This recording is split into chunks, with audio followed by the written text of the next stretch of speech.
that now. Hey, alright, this is Desmond Butts, and I haven't done a video for a while on my YouTube channel. But I've got some time right now, and we're going to talk about the good, bad, and the ugly of the Slabathor. What this is a special surfacing setup, robotic, for slabs. As you can see, I got a nice piece of walnut right there. I got some sycamore under that. Got a trailer full of cedar that I got from a neighbor that I had a friend of mine. He sliced them all down into slabs for me. And just for the heck of it, there's another piece of cedar. I'm a pilot, actually, that's what that is. And a big old piece that I already surfaced of walnut, little piece of cedar, and then that's red oak right there. So got quite a bit of this. We're going to talk a little bit about it. First off, I bought the whole setup where I also got these really cool spacers. You really don't need these, but it just simplifies life because I'll put a square on it to make sure the angle's good. Put it up at the top, could go on the bottom, doesn't matter. It's 41.5 inches. Okay, that's the biggest key thing here to note. And then you put these are your rails that the Slabathor is going to go back and forth on, and I'll show you that momentarily. And some ins, outs, and some little problematic things of how it works, and some things you're going to run into if you buy one of these. So we'll get to that now. Okay, here I am back again. I put the Slabathor on my 2x6 sled. Now, these were actually cut down. These were scrap. They were at a construction site. Clear the heck over there. And they were 2x10s, and I shaved them down, and I probably shouldn't have. Sometimes the 10 height is good because you only have so much clearance between the surfacing blade and where your workspace is right here. I'll talk a little bit more about that in a second. Now remember, these things I mentioned already, they are a special spacer. You don't need them. All you got to do is make sure it's 41.5 inches. I'll show you that. Get that tape out there.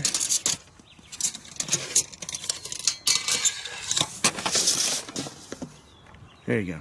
Yeah, you can see 41.5. So if you just have a piece of wood or something else underneath, screwed from the bottom or on one end, and make it 41.5, that's how the sled is going to fit, if you can see that. Now, we're going to talk a little bit about this sled. It does not come with a router. One of the things about the router, it has to be a 1/2 inch collet. And it's not your typical just run into a place and get it usually. The sled's a little bit tight. Let me flip it. There we go. I found this Hercules one, works great, wasn't too expensive. Picked it up at Harbor Freight, and there you can see it's a pretty thick shaft collet. And we're going to talk a little bit about this surfacing bit. It's tungsten, it works really well.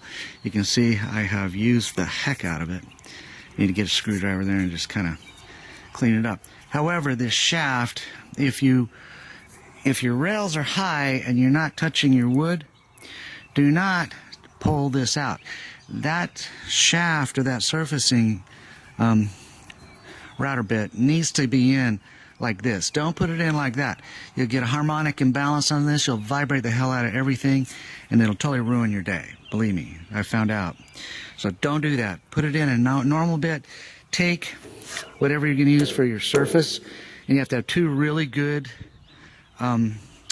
supports. I'm using a couple of decent match sawhorses, but you can shim it. It's better to shim your wood up than to drop the surfacing 2-inch bit. It'll just ruin your day. Shim it up if you need to, okay? If you can't get the bit to reach properly, just do it that way, just letting you know. These need to be put in with Loctite.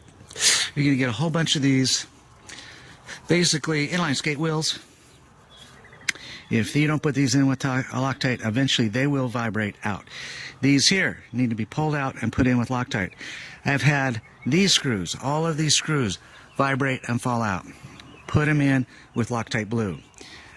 Especially the drive one. This drive one right here, that's going through a shaft that goes into this worm drive, and it goes into some stepper motors. The worm drive is stepper motor as well, but they'll vibrate out if you don't put them in tight, and don't strip them, but use Loctite Blue. This here has a screw here, and it also has 2 small set screws right there. There's a flat shaft, and these side ones, they will vibrate out. These ones here, they got to be in tight, Loctite Blue. Loctite Blue. I've had this going, and this wheel just falls, that wheel falls right off. Okay? So, like I say, the good, bad, the ugly, most of it is good, but I'm just showing you those things right there, just so you understand what's happening and what to expect. Okay? These are your home controls, stop and start controls, right here. You don't need them. Okay? You use an app on your phone. The problem with the app on the phone, I'll show you later, is the app crashes quite a bit. All you gotta do is shut it off, not this. This will keep going perfectly. But the app, shut it off, turn it back on, it resyncs, and you're fine. There's also some little sensors on here, and you'll notice that this side is basically clean. That side has kind of a copperish looking rod. That's a sensor deal, magnetic, and when it gets too close to it, the Slabathor knows that that's the end of the pass, and it stops and starts, and I'll show you that momentarily. Alright, I'm back. Just give you a little bit of an idea. I've got this plugged in. I'm going to show you kind of how it works. First thing I do on the setup is the piece I want to do, like this end round, going to fit? And you can see, obviously, there's no way that's going to work. Okay? You can do 2 things here. One, you can actually take the rails, which I have screwed to here and here, and put a shim on them and raise the entire rail system so you can start your cut on something like this. Okay? I'm just going to take a chainsaw and nip part of this off and start with that. But you need to make sure you have clearance to make sure it works. Next, I take my router, and I'll flip this back over again. Hold on. Okay, here we are. So you can see that basically I have pulled this up so it is flush. I start that way first, then I start to drop this down with the control. You'll also see that I installed the 2 stop sensors. There's one of them there, the other one right there. And I'll show you how that works. Alright, so I'm back. So let me show you kind of a little bit of how this works. Right now, the router is in home position. I do not have the router itself plugged in at the moment, just so I can show how this goes. So once again, that's the stop, okay? That's the start. That's going to start doing a pass. And it shows you kind of how that works. Goes to the next position automatically. This stops right here when it magnetically senses the sensor. And on the other end, it's going to stop there when it magnetically senses that one. Goes to the new position, comes back, and does another pass. If something happens, I can go boom, that stop, hit that, and it'll go back to home. Okay? Those are the manual controls. Now I'm going to show you some problems with cords and things. You want to keep your cords high, something like this. Sometimes I have mine underneath or off to the side. This is probably not the best idea to go like that. And I'll show you why, because when it starts to do a pass, that happens right there. It happens right when you're not looking. Look, it did it without me even trying on the other side. Hit stop, go back to home, and you got to reset your cord so it doesn't do that stuff. Okay? So those are good examples. The other thing can happen is the router, of course, could catch one of the cords underneath and just chew the living hell out of it. Okay? So those are some of the quick things to watch out for, problems, things like that that can mess up your work. You also want to anchor your work. Okay, this one's heavy enough, it might be okay, but this is the back side of a piece of walnut. I already surfaced the other side, so I'm going to surface this, so then I'll split it down, and I'll end up making a really pretty river flow end table with that.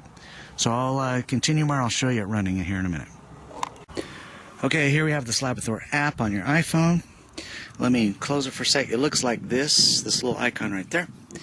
We'll touch it. It's a Bluetooth that automatically connects. However, it is common to have it crash. This will continue to work properly as long as it's not jammed. Then you just close this out, reset it. What I do is I don't like my forward speed to be too fast, so I'll pull that back about like that. That way it doesn't bog down if it's a deep cut.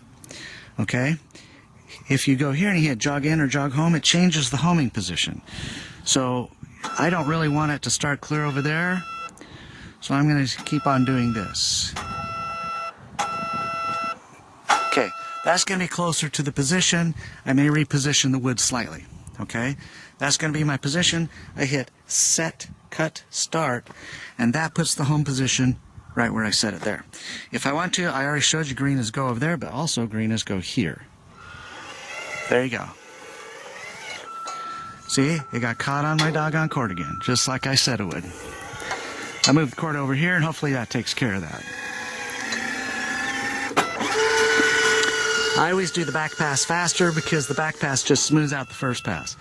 Okay, and it offsets by about half. So that gives you a pretty good idea what's going on. And this kind of tracks it from there. If you want, and you didn't like what happened, you can hit stop, and it'll continue from that position. Or I hit stop and hit home, and it goes back to the homing position. So that's how the app works. If it's too far away, there's sawdust everywhere, and you're trying to get a little bit away from it, and it'll crash just like this, even right next to it occasionally.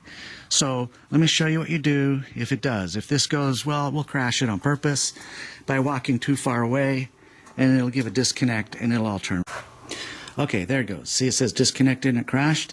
So I can't make it do anything right now, go or anything. See, it's not going to work at the moment. But if you're cutting, it will still be cutting.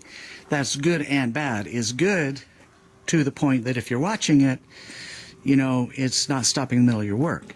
It's bad because if something's going wrong, you can't stop it without running up and hitting the red button right there. Now at that point, you can hit the green button, it'll start where it left off, or you can come back here. Now what we're going to do here is we have to do this. So you bring this up just like you do on a regular phone. Darn it. It never works when I want it to. Okay, there it is. Take that and go shoot. There, up. You have to do that. Now, if you go back and reopen it right here, it's connected again. And if you hit go, it will start to go. The problem is when you do this, it also, your forward speed, you have to reset all of that before you hit go, because otherwise it's going to rip through and bind up your surfacing router bit. So anyway, that's pretty much all I've got there. If you need to go back to the home position, you just hit that, and it's going to go back to the home position. All right? Awesome. Does beautiful surfacing. I'll show you some of that in just a minute. All right, here we are. It just crashed on me while I was in the middle. I turned off the router and repositioned it. I want to talk a little bit about this anyway. So I'm starting to surface this side. What I usually do is drop the router down so that the blade, you can see it right here, okay, is just above this. Now I'll do a pass, and then I'll come in here and I'll release the this clamp here and turn this down about like that. Tighten this back up. Now I have to reset this again like I was telling you before. Gosh. Never works when you want it to. There. Kill it. Then I got to reopen it again. Right there. Make sure everything's set how I want it. Speeds. Then I'll turn it on. And now hit go.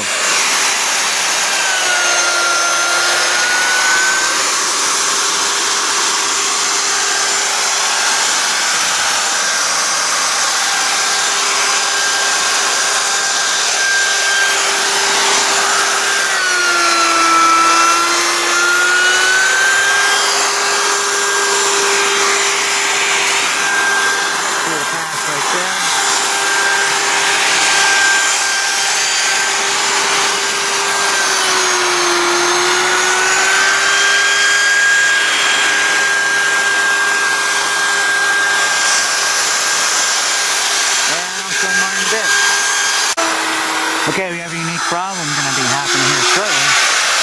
You see it's making a good pass right there. And it's doing a really nice job. But it's not catching this end. But it's still milling this really nicely.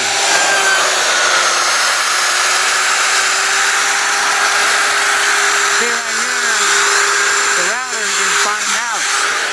It's completely at the bottom of this travel.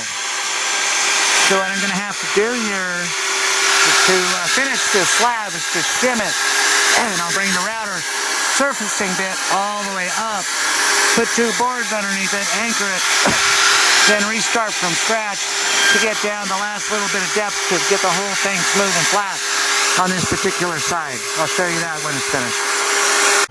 Okay, you can see I shimmed it, I brought it up, so now the 2-inch router surfacing bit is where it needs to be. And you can also see on the router that I've got this much depth right here that I can bring that router down using this to get it surfaced properly. And of course, the app crashed again. So I don't think it likes my left hand. So anyway, we'll go ahead and start that up again. There, now it's back. We're going to go to home. Okay. All right. This is good. It's secure. It's tight. Here we go.